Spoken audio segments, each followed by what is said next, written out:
sulla carta forse era una partita dove poteva essere un po' più facile. Come avete gestito questi continui rientri di Aduna? È stata una partita più difficile dello sperato, però comunque è merito loro che hanno saputo giocare molto bene. Noi in alcuni frangenti non abbiamo espresso proprio la miglior pallavolo. È stata una vera battaglia, anche punto a punto su tutti i set.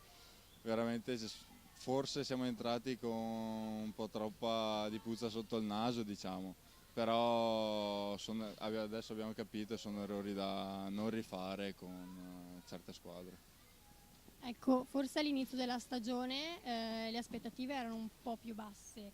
Personalmente tu come ti stai trovando in quest'annata qui? Quest'annata ci ha un po' stupiti tutti, un po' lo speravamo, quindi vediamo come finirà e si spera sempre in meglio. A questo proposito la partita di sabato prossimo in ottica playoff è fondamentale.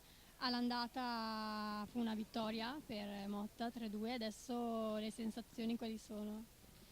Sarà una vera battaglia perché giocate in casa loro e loro giocano molto bene, veramente molto bene. Sicuramente ci prepareremo al meglio per questa partita e cercheremo di fare una partita migliore di quella odierna.